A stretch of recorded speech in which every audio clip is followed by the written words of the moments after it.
Hello friends. आज हम लोग केमिस्ट्री क्लास 12th का तीसरा चैप्टर्स वैद्युत रसायन का लेक्चर्स लेकर आ गए हैं। जैसा कि आप लोग को बता रहे हैं कि बिहार बोर्ड का एग्ज़ाम बहुत ही नज़दीक आ गया है। अब हम पहला जो चैप्टर था ठोस अवस्था, उसके जितने भी सब्जेक्टिव क्वेश्चन थे इम्पोर्टेंट हम लोग पढ़ लिए। दूसरा जो चैप्टर था विलयन, उसके भी इम्पोर्टेंट ऑब्जेक्टिव पढ़ लिए। आज हम लोग वैद्युत रसायन जो रसायन विज्ञान का तीसरा चैप्टर्स है, इसके सारे सब्जेक्टिव क्वेश्चंस को हम लोग पढ़ेंगे, जो कि बिहार बोर्ड 12th के एग्जाम में इसके काफ़ी सारे क्वेश्चन पूछे गए हैं। हम लोग इसके सारे क्वेश्चंस को बारी बारी से देखेंगे, तो आप लोग वीडियो में बने रहिए, इसको अच्छे से देखिए, ठीक है। और इसको बाद में स्क्रीनशॉट ले करके आप लोग इसको अच्छे से लिख लीजिएगा। इसमें काफ़ी इंपॉर्टेंट क्वेश्चंस को इंक्लूड किए हैं। आप लोग वीडियो के साथ बने रहिए, बारी बारी से हम समझाने की कोशिश कर रहे हैं, जो कि बिहार बोर्ड 12th के एग्जाम में काफ़ी इम्पोर्टेंट है और ये मेरे गेस के द्वारा निकाला गया क्वेश्चन है। तो चलिए हम लोग क्वेश्चन नंबर 1 पर आते हैं। जैसे क्वेश्चन नंबर 1 करें कि वैद्युत अपघटन से आप क्या समझते हैं। तो देखिए, वैद्युत अपघटन का मतलब होता है विद्युत के द्वारा किसी यौगिक को तोड़ देना। तो वही है, किसी यौगिक की द्रव अवस्था या विलयन की अवस्था में विद्युत धारा प्रवाहित करके यौगिक को अपघटित करने की प्रक्रिया को ही क्या कहते हैं, वैद्युत अपघटन कहते हैं। जैसा कि जानते हैं कि NaCl एक वैद्युत अपघट्य पदार्थ है। जैसे ही इसमें जैसे ही इसमें विद्युत धारा प्रवाहित करेंगे, ये NaCl टूट जाएगा, Na प्लस में और Cl माइनस में। इसी घटना को हम लोग कहते हैं वैद्युत अपघटन, ठीक है। तो चलिए दूसरे क्वेश्चन पे हम लोग आते हैं। क्वेश्चन नंबर 2 कह रहा है फैराडे के प्रथम नियम और द्वितीय नियम की व्याख्या करें। देखिए, ये दोनों क्वेश्चन अलग अलग पूछता है। या तो कहेगा फैराडे के प्रथम नियम को लिखे या फिर द्वितीय नियम को लिखे, लेकिन दोनों हम साथ में बता दे रहे हैं, आप लोग इसको अच्छे से समझ लीजिए। जैसे में देखिए, पहला नियम है, इस नियम के अनुसार जब किसी वैद्युत अपघटनी सेल के विलयन में विद्युत धारा आवेश के रूप में प्रवाहित किया जाता है, ठीक है। यहाँ पर ध्यान दीजिएगा ना, वैद्युत अपघटनी सेल के विलयन में विद्युत धारा किसके रूप में, आवेश के रूप में, यानी Q के रूप में प्रवाहित करते हैं, तो उसके इलेक्ट्रोड पर मुक्त पदार्थ की मात्रा उसमें प्रवाहित आवेश के क्या होती है, समानुपाती होती है। जैसा कि आप लोग जानते हैं कि इलेक्ट्रोड दो तरह के होता है, एक होता है प्लस जिसको हम लोग एनोड कहते हैं, और दूसरा होता है माइनस जिसको हम लोग क्या कहते हैं, कैथोड कहते हैं, ठीक है। तो अगर हम लोग विद्युत अपघटनी सेल की अगर बात करें, तो ये प्लस और माइनस दोनों क्या होते हैं, एक ही पात्र में डूबे होते हैं। अब इसमें वैद्युत अपघट्य पदार्थ अगर कोई रखते हैं, जैसे मान लीजिए NaCl, ठीक है, तो ये टूटने के बाद Na प्लस बनता है और Cl माइनस। प्लस वाला माइनस इलेक्ट्रोड पर जमा होता है और माइनस वाला प्लस पर, ठीक है। इसी को हम लोग कहते हैं इलेक्ट्रोड पर मुक्त पदार्थ की मात्रा। ये तब तक जमा होगा जब तक से इसमें क्या होगा, विद्युत धारा आवेश के रूप में प्रवाहित होगा, ठीक है। जब तक से विद्युत धारा आवेश के रूप में प्रवाहित होगा, तब तक से उस पर मुक्त पदार्थ की मात्रा क्या होती रहेगी, जमा होती रहेगी, ठीक है। इसी को हम लोग कहते हैं फैराडे का प्रथम नियम। जैसा कि आप लोग देखते हैं, इलेक्ट्रोड पर मुक्त पदार्थ की मात्रा जो होती है डायरेक्टली समानुपाती किसके होती है, आवेश के। यानी मात्रा को अगर हम W लिखते हैं, आवेश को लिखते हैं Q, तो ये W समानुपाती क्या हो जाएगा, Q।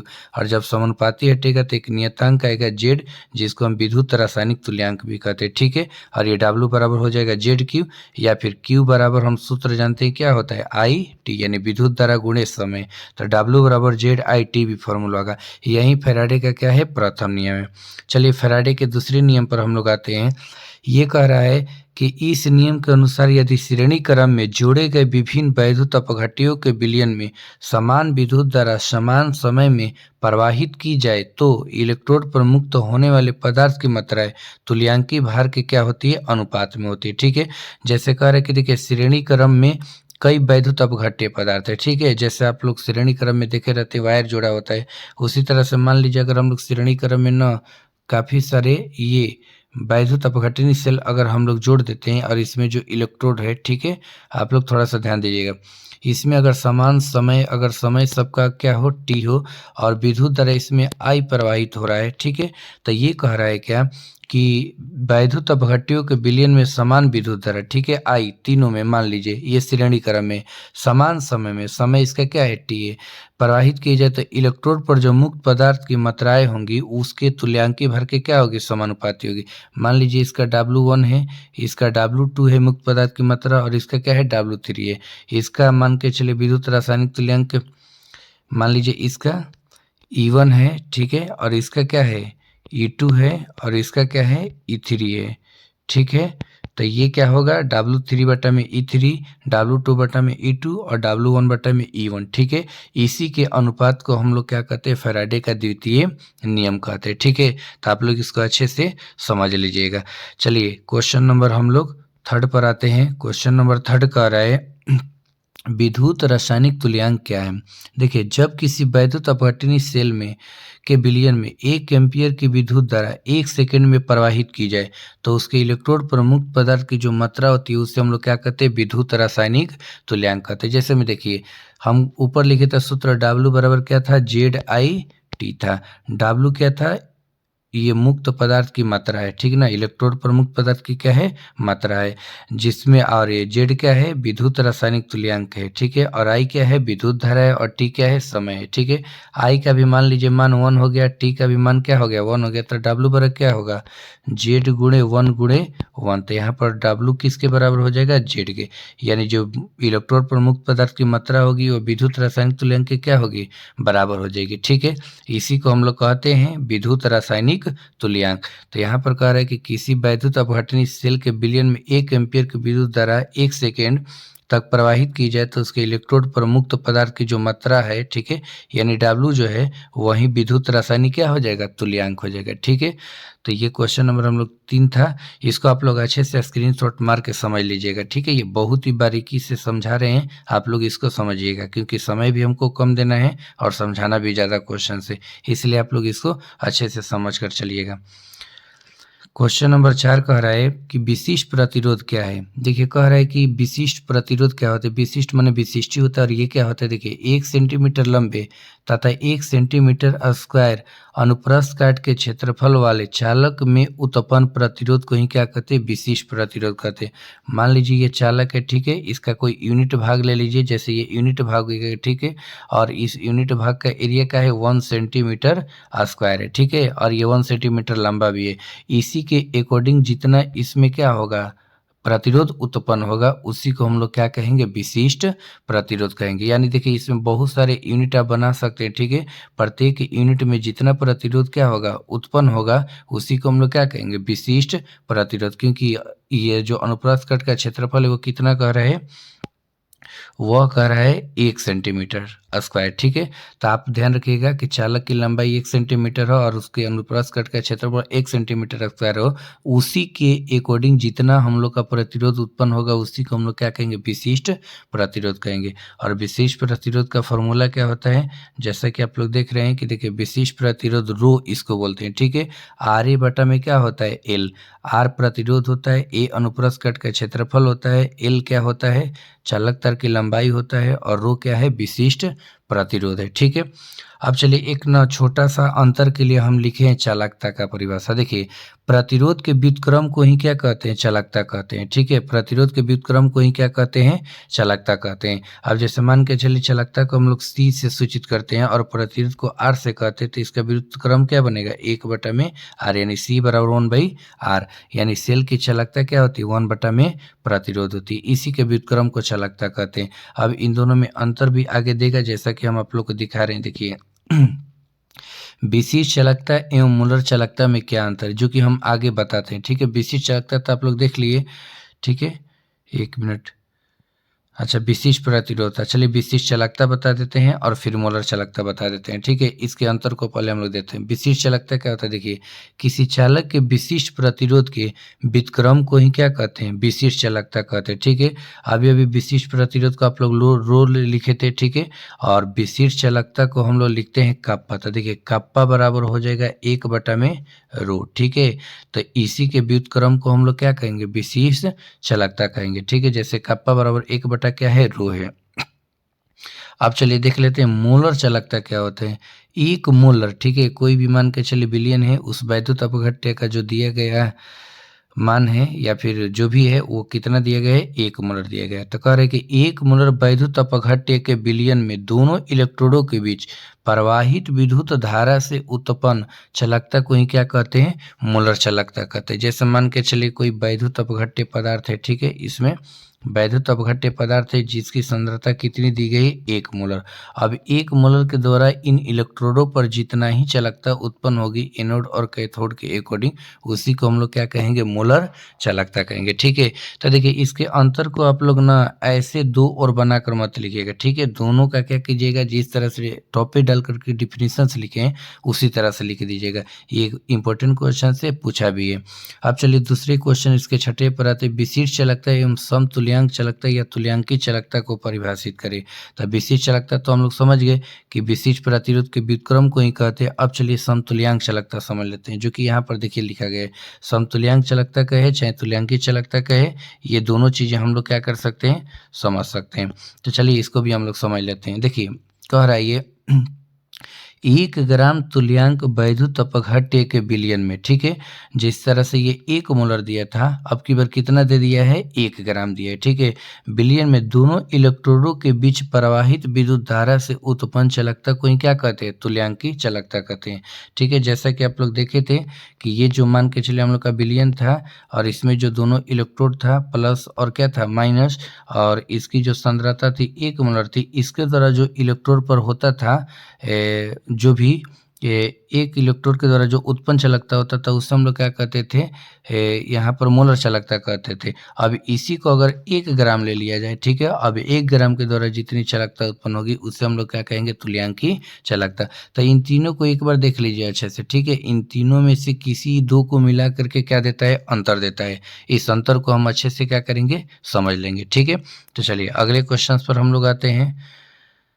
क्वेश्चन नंबर 7 करें कि सेल स्थिरांक क्या होता है। ठीक है, तो देखिए वैद्युत अपघटनी सेल में दोनों इलेक्ट्रोडों के मध्य दूरी तथा दोनों इलेक्ट्रोडों के अनुप्रस्थ कट का क्षेत्रफल के अनुपात को ही क्या कहते हैं, सेल स्थिरांक कहते हैं। जैसे में मान लीजिए ये वैद्युत अपघटनी सेल के दोनों इलेक्ट्रॉनों की मध्य दूरी क्या है, मान लीजिए एल है, और उसके अनुप्रस्थ कट का क्षेत्रफल क्या है, ए है। तो इसके अनुपात को ही क्या कहते हैं, एल बाई ए हो जाएगा। अनुपात को ही क्या कहते हैं, सेल स्थिरांक कहते हैं। ठीक है, और इसको हम लोग सेल स्थिरांक को क्या लिखते हैं, जे जी से लिखते हैं। ठीक है, जी बराबर जाएगा एल बाई ए। ठीक ना, तो आप लोग इसको भी ध्यान में रख के याद कर लीजिएगा। ठीक है, अगर हम वैद्युत अपघटनी सेल लेते हैं और इसमें 2 इलेक्ट्रोड होते हैं तो इसके बीच की दूरी, ठीक है, और इलेक्ट्रोड का जितना भी ये अनुप्रस्थ कट का क्षेत्रफल होगा, ठीक है, उसके अनुपात को ही हम लोग क्या कहेंगे, सेल स्थिरांक कहेंगे। तो इसको भी आप लोग अच्छे से लिख लीजिएगा। चलिए अब हम लोग चलते हैं कोलाउस का नियम। कोलाउस एक साइंटिस्ट थे जिन्होंने वैद्युत अनपघट्य पदार्थ जो होता है उससे कैसी चालकता उत्पन्न होती है उसके लिए एक नियम बनाए थे। ठीक है, तो चलिए हम लोग इनके नियम को देख लेते हैं। देखिए, अनंत तनुता पर किसी वैद्युत अपघट्य पदार्थ की मोलर चालकता उसमें उपस्थित धनायन और ऋणायन की अनंत तनुता पर मोलर चालकता के योग के क्या होती है, बराबर होती है। ठीक है, जैसे मान लीजिए ये NaCl है। ठीक है, टूटने के बाद क्या बनता है, Na प्लस और Cl माइनस। तो देखिए इसकी जो चालकता है, ठीक ना, इसको थोड़ा ध्यान रखिएगा, इसकी जो चालकता होगी ये दोनों के योग की क्या होगी, बराबर होगी। ठीक है, मान लीजिए इसका लेमडा है और इसका भी मान के चलिए क्या है, लेमडा। जैसे यहाँ पर लिखे देखिए लेमडा NaCl क्या है, लेमडा Na का प्लस लेमडा Cl माइनस की, इन दोनों की चालकताओं का योग की क्या होगा, बराबर होगा। ठीक है, तो इसको आप लोग अच्छे से इस सूत्र के माध्यम से समझ लीजिएगा। यही कोलाउस का क्या होता है,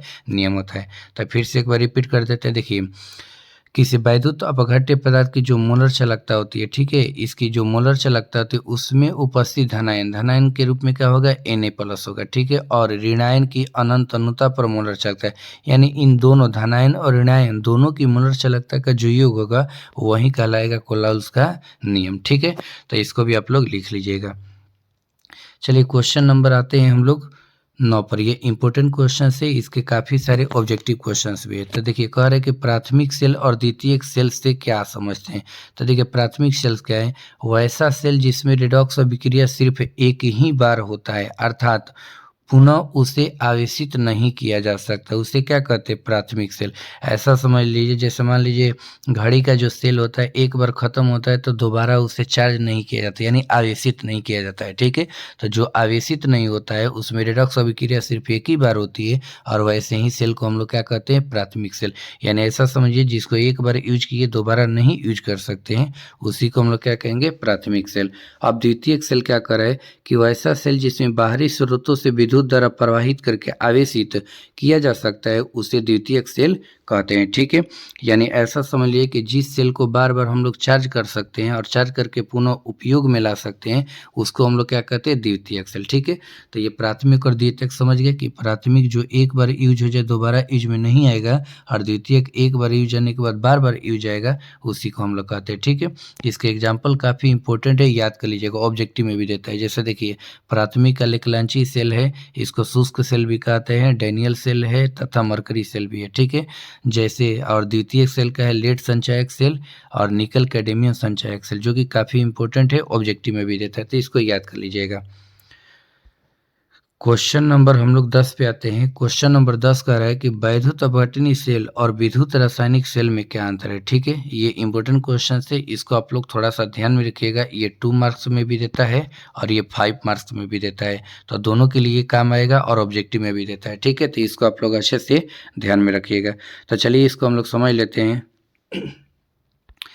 देखिए, पहला इसमें कह रहा है कि वैद्युत अपघटनी सेल एक युक्ति है जिसमें विद्युत ऊर्जा को रासायनिक ऊर्जा में बदला जाता है। यानी ये जो युक्ति है इसको विद्युत ऊर्जा को किसमें बदलेंगे, रासायनिक ऊर्जा में। और इसमें क्या होगा, विद्युत रासायनिक सेल भी एक युक्ति है जिसमें रासायनिक ऊर्जा को विद्युत ऊर्जा में बदला जाता है। ठीक है, तो ध्यान रखिएगा ना, वैद्युत अपघटनी सेल में विद्युत ऊर्जा जो होता है उसको रासायनिक ऊर्जा में बदला जाता है। जैसे मान लीजिए चार्जर लगा दिए सेल में, तो सेल मोबाइल सेल में, तो मोबाइल का सेल क्या होता है, चार्ज होता है, तो विद्युत ऊर्जा किसमें बदला, रासायनिक ऊर्जा में।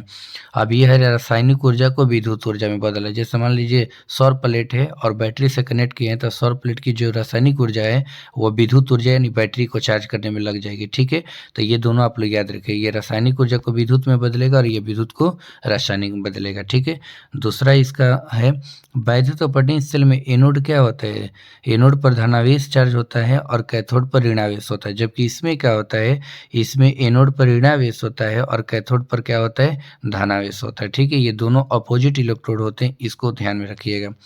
तीसरा है इसमें दोनों इलेक्ट्रोड एक ही पात्र में डूबे होते हैं और इसमें दोनों इलेक्ट्रोड क्या होते हैं, अलग अलग पात्र में डूबे होते हैं। ठीक है, चलिए थोड़ा सा समझा देते हैं। देखिए, ये हो गया वैद्युत अपघटनी सेल, इसमें दोनों इलेक्ट्रोड क्या होते हैं, एक ही पात्र में डूबे होते हैं, जबकि इसके लिए अलग अलग क्या किए जाते हैं, बर्तन लिया जाता है। ठीक है, इसमें एक इलेक्ट्रोड इसमें होता है और एक इलेक्ट्रोड क्या होता है, इसमें होता है। ठीक है, इसलिए इसमें दोनों इलेक्ट्रोड क्या होते हैं, अलग अलग पात्र में होते हैं।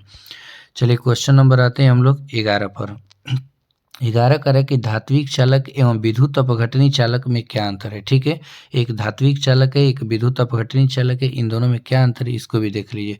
पहला है इसमें विद्युत धारा का प्रवाह इलेक्ट्रॉनों की गति के कारण होता है। ठीक है, इसमें विद्युत धारा प्रवाहित तभी होता है जब इलेक्ट्रॉन की क्या होती है, गति होती है।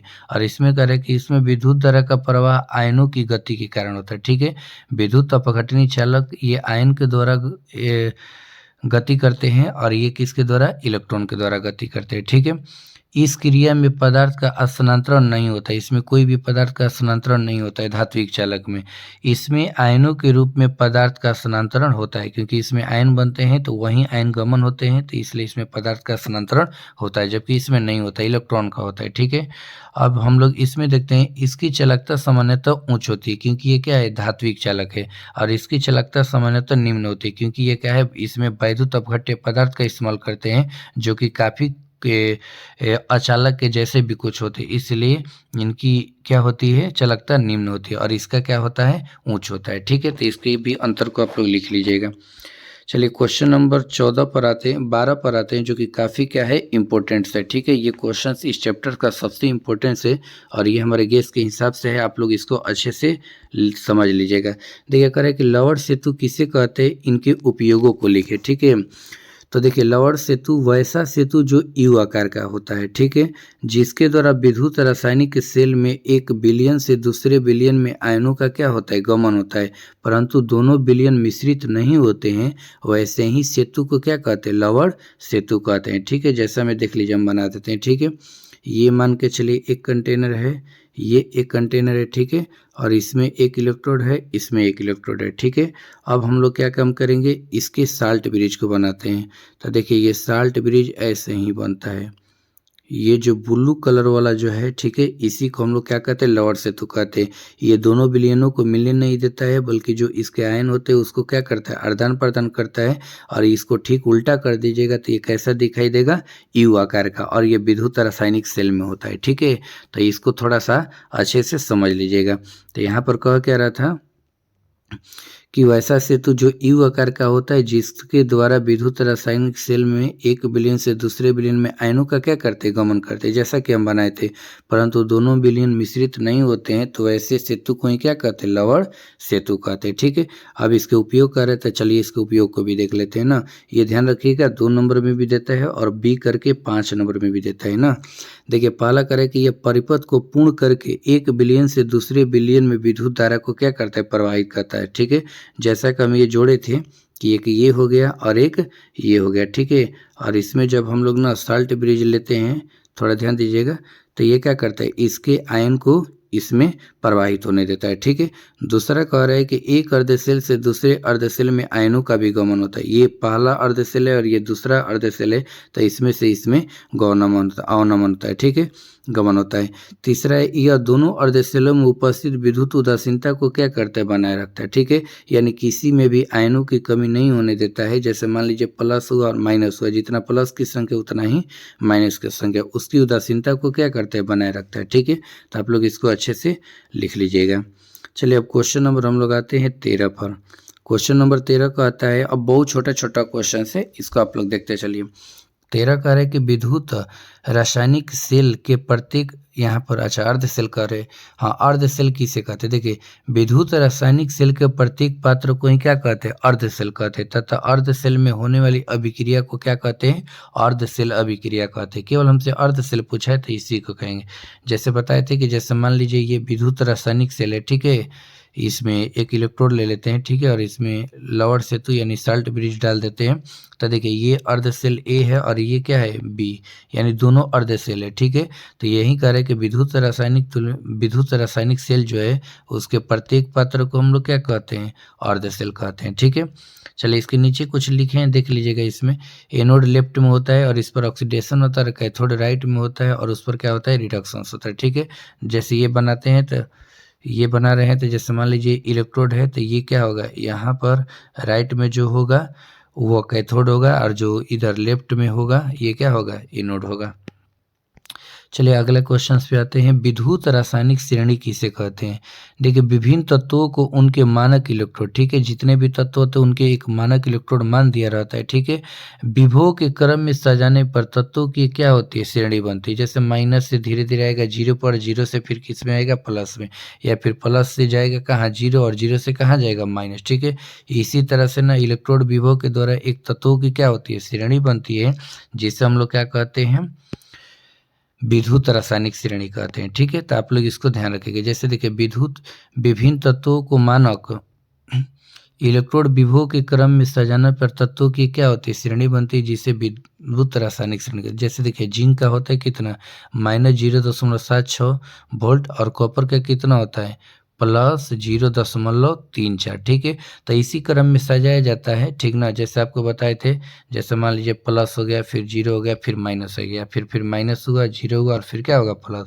इसी तरह से काफ़ी तत्वों को सजाया जाता है और इसी को हम लोग क्या कहते हैं, विद्युत रासायनिक श्रेणी कहते हैं।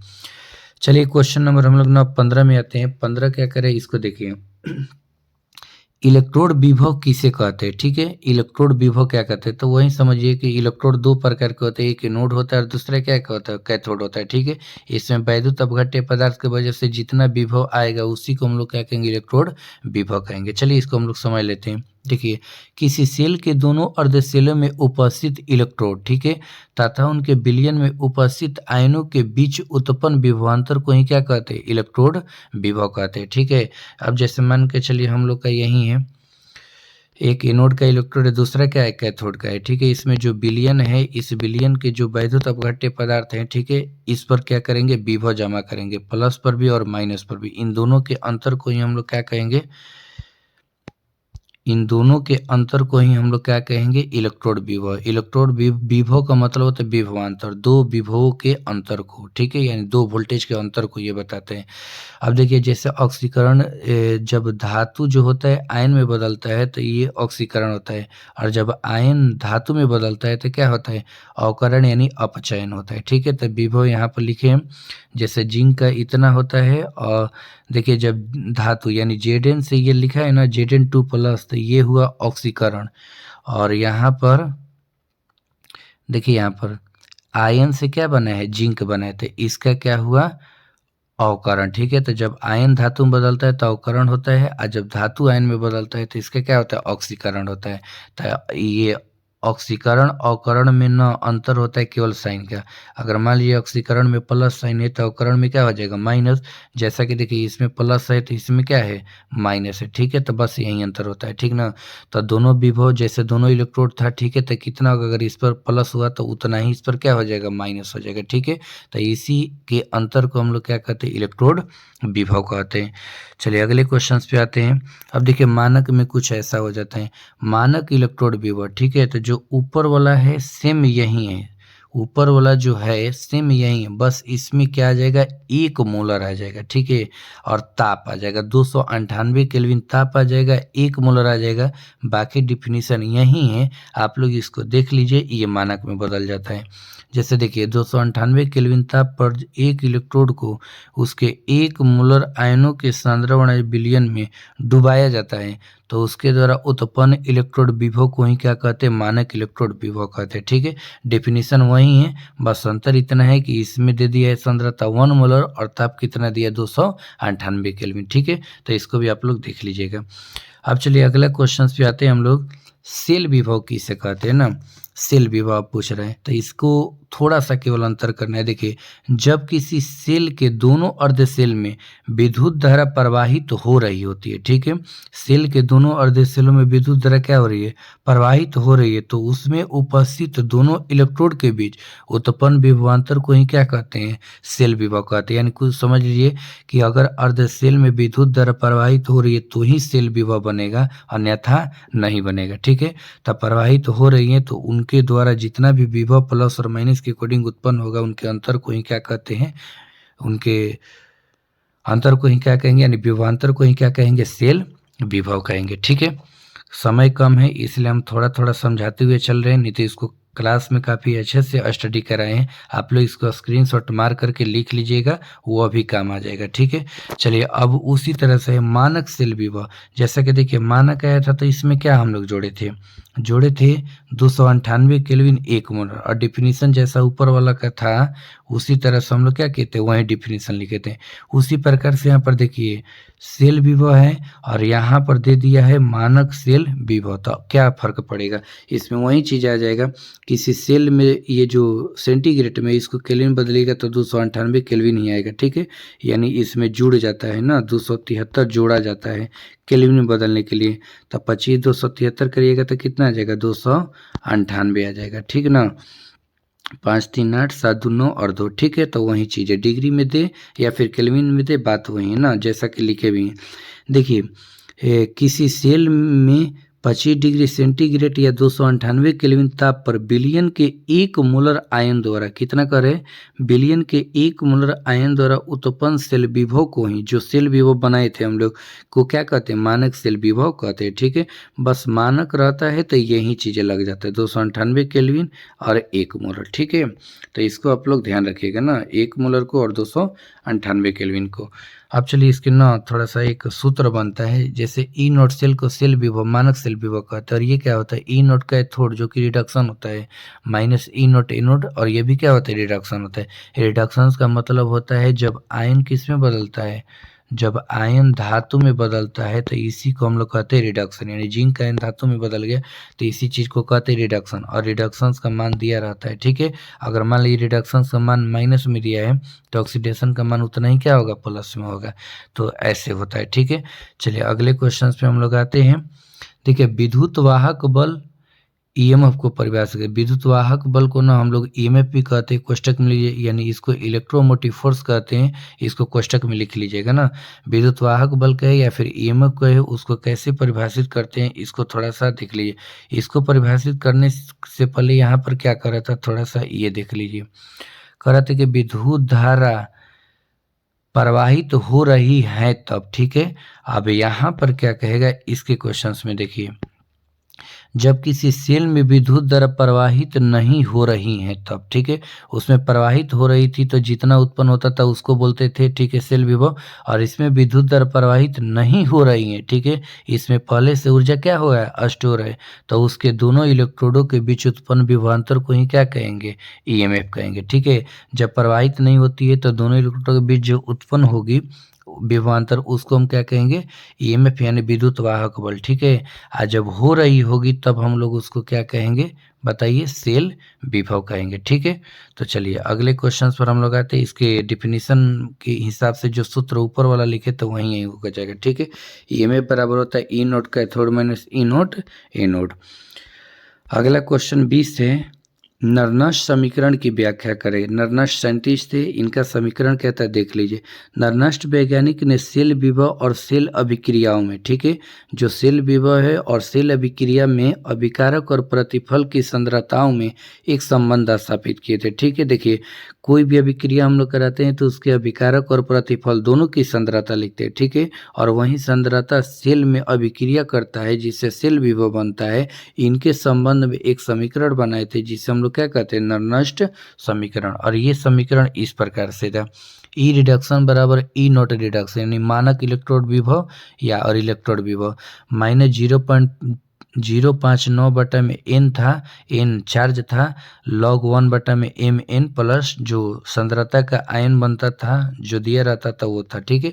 तो इसी को हम लोग क्या बोलते हैं, नरनश समीकरण बोलते हैं। और हम आप लोग को पढ़ाए थे नरनश समीकरण 2-3 तरह से, ठीक है। इसको 2-3 तरह से भी लिख सकते हैं, समय कम है इसलिए आप लोग 2 नंबर में ये भी लिख के काम चला सकते हैं, ठीक है। चलिए अगले क्वेश्चन पे आते हैं हम। सेल विभव और विद्युत वाहक बल में क्या अंतर है, ठीक है, दोनों को देख लीजिए। सेल विभव और ईएमएफ, इसको ईएमएफ भी बोलते हैं हम लोग ना, क्या अंतर, देखिए ये विद्युत धारा के प्रवाहित होने से उत्पन्न होता है, ठीक है, जैसा कि हम बताए थे। और यह विद्युत धारा के प्रवाहित नहीं होने से उत्पन्न होता है, ठीक है, ये भी बताएं। सेल विभव को वोल्ट मीटर से मापा जाता है, जबकि ईएमएफ को किससे मापा जाता है, विभव मापी से मापा जाता है। फिर करें कि सेल विभव सेल से प्राप्त अधिकतम वोल्टता से हमेशा क्या होता है, कम होता है, ठीक है। और सेल से प्राप्त अधिकतम वोल्टता ही क्या होती है, ईएमएफ होती है ना। तो सेल विभव सेल से जो भी अधिकतम वोल्टता प्राप्त होती है, ठीक है, वो उससे क्या होती है, कम होती है, ठीक ना। और ये कह रहे हैं कि जो अधिकतम है वही क्या होता है, ईएमएफ होता है। तो इस प्रकार से इसके अंतर को भी आप लोग लिख सकते हैं, ये फिजिक्स में भी काम आ जाएगा। कुछ टॉपिक इसके ऐसे हैं सेल के जो कि फिजिक्स में भी काम आएंगे, जैसे ये फिर आपको बता देते हैं कि फिजिक्स में और कौन कौन सा काम आ जाएगा। ये भी आ जाएगा, ये भी आ जाएगा, ये भी आ जाएगा, ठीक है। बहुत सारी चीज़ें हैं जो कि ना फिजिक्स में भी आएगा, ठीक ना। तो आप लोग इसको अच्छे से समझ लीजिएगा। चलिए क्वेश्चन नंबर हम लोग 22 पर आते हैं कि साधारण सेल को परिभाषित कीजिए। तो ये बहुत आसान है, देखिए वैसा सेल जिसके दोनों इलेक्ट्रोड एक ही प्रकार के होते हैं परंतु उनकी सांद्रताएं क्या होती है, अलग अलग होती हैं, वैसे सेल को ही क्या कहते हैं, साधारण सेल कहते हैं। जैसे देखिए यहाँ पर एक सेल हम बनाए हैं, ये, ठीक ना, इसकी देखिए ये एनोड है और ये क्या है, देखिए ये जो है एनोड है जिंक और ये भी क्या है, एनोड है। इन दोनों का इलेक्ट्रोड क्या है, समान है, लेकिन देखिए सांद्रता दोनों का क्या है, अलग अलग है। इसका C1 है तो इसका क्या है, C2 है। इसी को हम लोग कहते हैं साधारण सेल, जिसके दोनों इलेक्ट्रोड समान हो लेकिन सांद्रता अलग अलग, उससे साधारण सेल कहते हैं, ठीक है।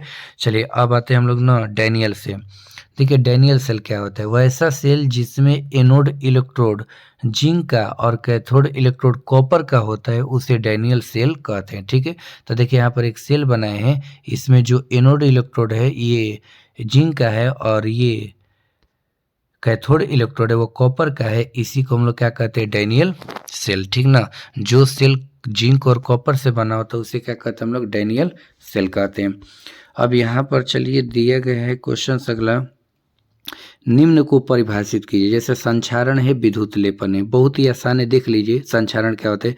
जब किसी धातु की सक्रियता, सक्रियता का मतलब मजबूती, जल, नमी तथा गैस के कारण प्रतिदिन घटती है, यानी उसकी क्षमता न कम होती चली जाती है, तो उस प्रक्रिया को हम लोग क्या कहते हैं, संक्षारण कहते हैं। ठीक है, जैसे लोहे में जंग लग जाता है तो उसकी क्षमताएं कम हो जाती है, इस प्रक्रिया को हम लोग क्या कहते हैं, संक्षारण कहते हैं। जैसे देखिए सोना, चांदी, प्लेटिनम जैसी धातुएं संक्षारित नहीं होती हैं क्योंकि यह जल, नमी तथा गैसों से अभिक्रिया नहीं करती है। ठीक है, तो इसको आप लोग देख लीजिएगा। और संक्षारित होने वाला क्या हो जाएगा, लोहा हो जाएगा, तांबा हो जाएगा, जिंक हो जाएगा, ये सब ना। अब विद्युत लेपन क्या होता है, देखिए धातुओं को संक्षारित होने से बचाने के लिए उसका विद्युत लेपन करके उसकी सक्रियता को बढ़ा दिया जाता है। विद्युत लेपन कहने का मतलब जैसे मान लीजिए लोहा है, उस पर हम लोग पेंट वेंट कर देते हैं। ठीक है, उसी प्रकार से अगर कोई धातु है उस पर दूसरे धातु का लेयर चढ़ा दिया जाता है तो उस प्रक्रिया को हम लोग क्या कहते हैं, विद्युत लेपन कहते हैं। ठीक है, यानी किसी धातु पर किसी अन्य धातुओं की परत चढ़ाना क्या कहलाता है, विद्युत लेपन। तो देखिए धातुओं को संक्षारित होने से बचाने के लिए हम उसका विद्युत लेपन करके उसकी सक्रियता को बढ़ा देते हैं, इसलिए इस प्रक्रिया को हम लोग क्या कहते हैं, विद्युत लेपन कहते हैं। ठीक ना, आप लोग इसको अच्छे से याद कर लीजिएगा। चलिए क्वेश्चन नंबर हम लोग ना 25 पर आते हैं।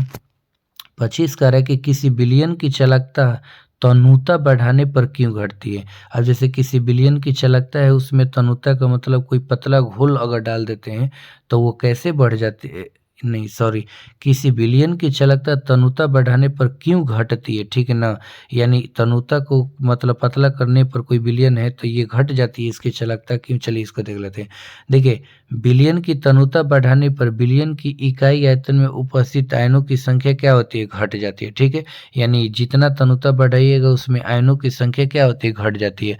और चालकता जो होता है आयनों की संख्या पर ही क्या होती है, निर्भर होती है। ठीक है, तो जितनी संख्या कम होगी उतनी ही चालकता कम होगी, इसलिए इस गुण के कारण ही विलयन की तनुता क्या होती है, बढ़ाने से घट जाती है चालकता उसकी। ठीक ना, अगला क्वेश्चन से हम लोहे की वस्तुओं को हम पेंट क्यों करते हैं, यानी लोहे के वस्तुओं को हम पेंट क्यों करते हैं, ये सब लोग इसका आंसर जानते हैं। देखिए पेंट करने से लोहे के पदार्थ का ऊपरी भाग छुप जाता है और वायु के सीधे संपर्क में नहीं आता है, जिसके कारण उसमें जंग नहीं लगता है और उसकी सक्रियता बनी रहती है, इसलिए हम लोहे की वस्तुओं को क्या करते हैं, पेंट करते हैं। इसके आंसर को आप अपने तरीके से लिख सकते हैं। ठीक ना, अगला क्वेश्चन से ये भी लिख सकते हैं, चांदी विद्युत का सबसे अच्छी सुचालक है क्यों। ठीक ना, तो देखिए चूंकि हम जानते हैं कि चांदी की विद्युत चालकता सभी धातुओं की अपेक्षा सबसे क्या होती है, अधिक होती है। ठीक ना, जैसे मान लीजिए कॉपर, जिंक, सोना, कोई भी ले लीजिए धातु, उन सारे धातुओं से वेस्ट क्वालिटी की जो चालकता उत्पन्न करता है वो कौन होता है, चांदी होता है। जिसमें इलेक्ट्रॉन का प्रवाह संयोजी बैंड से कंडक्शन बैंड में तेजी से होता है। इस संयोजी बैंड से कंडक्शन बैंड में होने की वजह से इसकी चालकता बढ़ती है। ठीक ना, इसलिए चांदी विद्युत का सबसे क्या है, अच्छा सुचालक होता है ना। देखिए फ्रेंड्स इसमें ना 27 क्वेश्चन है, लेकिन इम्पोर्टेंट कितने क्वेश्चंस है चलिए हम आप लोग को बता देते हैं और आप लोग उस क्वेश्चंस को अच्छे से लिख लीजिएगा। इसमें 27 क्वेश्चन है तो 27 क्वेश्चन इम्पोर्टेंट नहीं है, हम आप लोग को इम्पोर्टेंट क्वेश्चंस को मार्क कर दे रहे हैं, आप लोग उस क्वेश्चंस पर विशेष ध्यान दीजिएगा जो कि बिहार बोर्ड एग्जाम के लिए सही रहेगा। ठीक है, तो हम आप लोग को ना इंडिकेट कर देते हैं ये 12th बोर्ड एग्जाम 2026 में कौन कौन से क्वेश्चन इस चैप्टर का इंपॉर्टेंट है, इसको देख लीजिए। ठीक है, जैसे में देखिए ये क्वेश्चन को कर लीजिएगा, फैराडे के प्रथम और द्वितीय नियम। ठीक ना, अगला आप कर लीजिएगा, अगला आप ये कर लीजिएगा। ठीक है, विशिष्ट चालकता, ये दोनों कर लीजिएगा। ठीक ना, ये बहुत बार पूछा है। इसके बाद अगर करना होगा तो ये भी कर लीजिएगा, सेल स्थिरांक। ठीक ना, इसके बाद अगर करना होगा तो ये कर लीजिएगा, प्राथमिक सेल और द्वितीयक सेल में अंतर। ठीक है, इसके बाद अगर करना होगा तो मोस्ट इम्पोर्टेंट सबसे ये है, वैद्युत अपठन सेल और विद्युत रासायनिक सेल में क्या अंतर है। ठीक है, इसके बाद अगर करना होगा तो ये कर लीजिएगा, ये भी मोस्ट इम्पोर्टेंट है, लौट से तो किसे कहते हैं, इसके उपयोगों को लिखे। ठीक है, अब इसके बाद अगर करना होगा तो आप लोग आ जाइएगा ये सीधे इस पर ना, मानक इलेक्ट्रोड विभव से आप क्या समझते हैं। ठीक है, बाकी को आप लोग छोड़ सकते हैं। फिर अगर करना होगा तो आप कौन सा करिएगा, चलिए आप लोग को हम बता देते हैं। अब इसके बाद आप इसमें ये क्वेश्चंस केवल कर सकते हैं, ठीक है। लोहे की वस्तुएं और ये चांदी वाला, बाकी इसके जितने भी क्वेश्चंस है आप छोड़ भी देंगे तो कोई दिक्कत नहीं है, क्योंकि जितने भी क्वेश्चंस को हम किए हैं वो मेरा बिहार बोर्ड एग्जाम 2026 के लिए केसेस क्वेश्चंस है। इस चैप्टर से आप लोग इसको अच्छे से लिख लीजिएगा, ठीक है। इसमें बहुत सारे क्वेश्चन है, सब क्वेश्चन को ध्यान नहीं देना है, ठीक है ना। जो जो मार्क किए उसी को ध्यान देना है। तो चलिए आज के लिए इतना ही। अगले लेक्चर्स में हम क्लास 12 का ही जो चौथा केमिस्ट्री का चैप्टर से केमिकल काइनेटिक्स उसके सब्जेक्टिव क्वेश्चंस लाएंगे, और बाकी जो बच गया है उसको हम लोग भी धीरे धीरे 1 बाय 1 करके ले लेंगे, ठीक है। तो चलिए आज के लिए इतना ही। धन्यवाद। थैंक्स।